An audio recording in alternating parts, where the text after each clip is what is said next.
దీన్ని పెంచి పోషించే దీన్ని ఏమంటారు తూచా తప్పకుండా పాటించేటోడు వీళ్ళందరూ ఈ చెత్త నా కొడుకులు, ఇదే చంద్రబాబు నాయుడు, ఇదే కేసీఆర్, వీళ్ళందరూ దుర్మార్గులు. ఓకే, సో కాబట్టి ఆ యొక్క కొడుకుకి ప్రాధాన్యం ఇస్తాడు కానీ బిడ్డకి ఇవ్వడు. ఎందుకంటే కొడుకే వారసుడు అన్న ఒక చెత్త నింపారు కాబట్టి బిడ్డ అంటే అది పేరే ఆడపిల్ల, ఈడపిల్ల కాదు, మన ఇంటి పిల్ల కాదు, ఆడపిల్ల. పుట్టంగానే చెప్పారు ఆడపిల్ల అని. సో ఈ విధంగా ఆ మెంటాలిటీ, ఆ మైండ్ సెట్ కేసీఆర్కి ఉంది కాబట్టి చిన్నజీఆర్ లాంటి వాళ్ళకి సాష్టాంగ నమస్కారం చేస్తాడు. ఒక ముఖ్యమంత్రి స్థాయిలో ఉన్న వ్యక్తి ముఖ్యమంత్రి కుర్చీలో కూడా చిన్నజీఆర్ లాంటి దుర్మార్గుని వచ్చి కూర్చుండబెట్టిండు.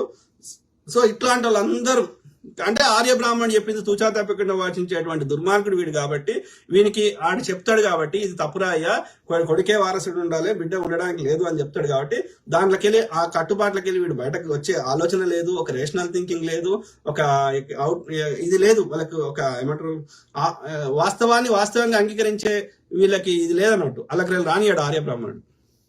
కాబట్టి కొడుకు ఇచ్చిన ఇంపార్టెన్స్ బిడ్డకి ఇవ్వడు. కాబట్టి ఇప్పుడు ఆమెకి ఏంది దారి? వేరే పార్టీల కన్నా ఆల్రెడీ ఎగ్జిస్ట్ అయిన బలమైన పార్టీల కన్నా వాళ్ళే కొత్త పార్టీని పెట్టుకోవాలి. బీజేపీలకి అయితే ఆమె పోతే ఐడియాలజీ పరంగా అయితే పోవాలి, కానీ ఆమె అన్ని రోజులు జైల్లో పెట్టారు కాబట్టి పోతుంది అనేది డౌట్ బీజేపీకి. కవిత గారు బీజేపీలోకి పోతే మళ్ళీ బీఆర్ఎస్ కూడా బీజేపీ సపోర్ట్ చేస్తే అది వర్కౌట్ కాదు. కాబట్టి కవితకున్న ఆప్షన్ అయితే కాంగ్రెస్ లో కన్నా రావాలి, లేదంటే సొంత పార్టీ పెట్టుకోవాలి. అయితే కాంగ్రెస్ లో గిట్ట ఆమె దోపిడి మెంటాలిటీ ఉన్న ఆమె వస్తే రెండు రకాలుగా నష్టం. ఒకటి ఐడియాలజీ, కాంగ్రెస్ ఐడియాలజీని చంపేస్తుంది. రెండోది అది ఒక రాంగ్ ఇండికేషన్ అవుతుంది ప్రజలకి. ఇన్ని రోజులు ఆమెతో ఇట్లాంటి వాళ్ళందరితో కొట్లాడి పక్క పార్టీ అధ్యక్షుడి బిడ్డని మన పార్టీలో ఉంటే మనం ప్రజలకు ఏం సంకేతం ఇస్తున్నాం, ఏమని కొట్లాడతాం?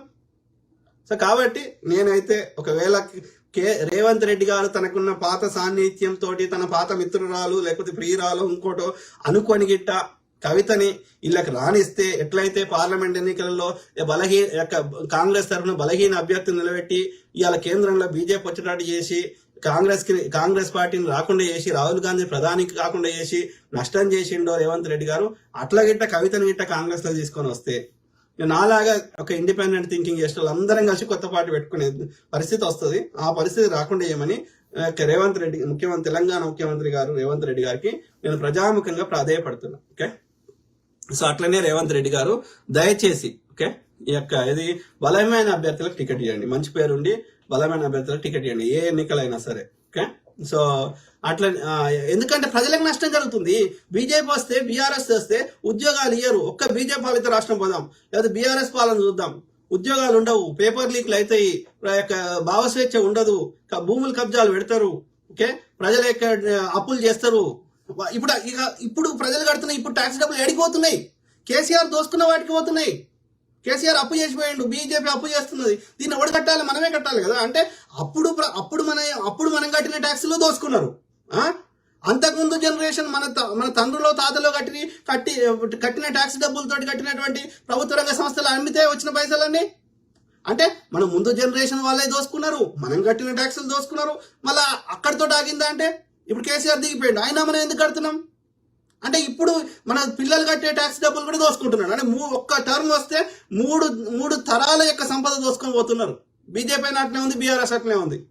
కాబట్టి ప్రజలకి చాలా నష్టం జరుగుతుంది. కాబట్టి ఆ పరిస్థితి రావద్దు అంటే కాంగ్రెస్ అధికారంలో ఉంటేనే బెటర్. ఓకే, కాంగ్రెస్ ఉన్న వాళ్ళందరూ మంచి వాళ్ళు, నేను పర్ఫెక్ట్ అని చెప్తలేను. ఈ పార్టీ ఉన్నాడు, ఆ పార్టీకి వస్తుండో, ఆ పార్టీ వాడు ఈ పార్టీకి వస్తుంది. కాబట్టి ఆ దొంగ ఇళ్ళకి వచ్చినా వాడి గుణం అట్లుంది కాబట్టి ఎంతో కొంత దోసుకుంటాడు. కాకపోతే కాంగ్రెస్ ఐడియాలజీ వాడి పార్టీ ఒక సిద్ధాంతం ఉంది కాబట్టి వాడు దోసుకుందామని ప్రయత్నం చేసినా దోసుకోవడానికి ఇక్కడ వీలు కాదు కాంగ్రెస్ పార్టీలో. ఓకే, కాబట్టి కాంగ్రెస్ పార్టీకి మద్దతు ఇస్తున్నాం, as simple as that. Okay, కాబట్టి నేనేం చెప్తున్నా, కవిత గిట్ట వస్తా అన్నా దయచేసి కాంగ్రెస్ పార్టీ తీసుకోవద్దు. ఓకే, చాలా రకాలుగా మనం ప్రజలకి ఒక రాంగ్ ఇండికేషన్ పంపించిన వాళ్ళం అవుతాం.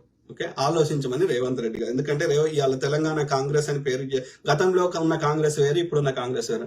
గతంలో కాంగ్రెస్ లో ఒక డెమోక్రసీ ఉండేది, ఎవరైనా నిర్ణయం అంటే కలెక్టివ్ డెసిషన్స్ ఉండేది. తెలంగాణ కాంగ్రెస్ చెప్తాను, జాతీయ కాంగ్రెస్ చెప్తాను. సో తెలంగాణ కాంగ్రెస్ లో ఒక స్వేచ్ఛ ఉండేది, అందరూ తమ అభిప్రాయాలను చెప్పుకునే స్వేచ్ఛ ఉండేది, కలెక్టివ్ డెసిషన్ జరిగేది. కానీ ఈ రోజు రేవంత్ రెడ్డి గారి ఒక టీడీపీ నుంచి వచ్చిన ఒక ఏమంటారు ఒక టీడీపీ టీఆర్ఎస్ నుంచి బీజేపీ నుంచి వచ్చిండు కాబట్టి 3 పార్టీలు మారి వచ్చాడు. టీఆర్ఎస్ లో ఫస్ట్ లో ఏబీవీపీలు ఉండే, బీజేపీ అనుబంధ సంస్థ, తర్వాత బీఆర్ఎస్ లో ఉండే, అదే టీఆర్ఎస్ లో ఉండే, తర్వాత టీడీపీలో ఉండే, సో కాబట్టి ఆ యొక్క నియంతృత్వ ఉన్నటువంటి పార్టీల నుంచి వచ్చిండు కాబట్టి దీన్ని కూడా ఒక నియంతృత్వ పార్టీ లెక్క చేసి పారదొబ్బిండు తెలంగాణలో. ఓకే, ఇక ఉన్నారుగా సీనియర్ మంత్రులు ఎందుకున్నారంటే ఇక వాళ్ళకి రాక పదవి వచ్చింది, వాళ్ళకి ఒక మంత్రిగా ఉన్నారు, ఒక 4 పైసలు సంపాదించుకుంటున్నారు, ఇంత అంత అధికారం ఉంది కాబట్టి మనకి ఎందుకు ఏమన్నా నిర్ణయం తీసుకున్నా వదిలేసారు. ఎందుకంటే ఆయన వరితేనే మనకు ఈ మాత్రం మనకి గెలుచుట్లా ఇంతో అంత ఉంది కాబట్టి మననైతే ఏమంటలేడు కదా అన్నట్టు వదిలేసారు. ఓకే, కానీ కాంగ్రెస్ అట్లా లేదు ఇప్పుడు. కాబట్టి ఇలా రేవంత్ రెడ్డి డెసిషనే ఫైనల్ ఉంది కాంగ్రెస్ తెలంగాణ. అట్లా చేసుకున్నాడు వ్యవస్థని, కాంగ్రెస్ పార్టీని ఆ డెమోక్రసీని చంపేసిండు రేవంత్ రెడ్డి గారు. కానీ ఐడియల్ గా కాంగ్రెస్ పార్టీ అట్లా ఉండదు, జాతీయ కాంగ్రెస్ చూడండి అట్లా ఉండదు, వేరే రాష్ట్రాల్లో చూడండి అట్లా ఉండదు. కానీ ఏది ఏమైనప్పటికీ ఇక మనలాంటలో ఉన్నది ఎందుకు, కాంగ్రెస్ పార్టీలో రేవంత్ రెడ్డి గారు ఆయన ఇష్టమైనట్టు చేస్తా అంటే ముళ్ళు కట్టే ఒడిసి పడడానికి మనలాంటలో ఉన్నాం. ఓకే, ఏమంటున్నావు?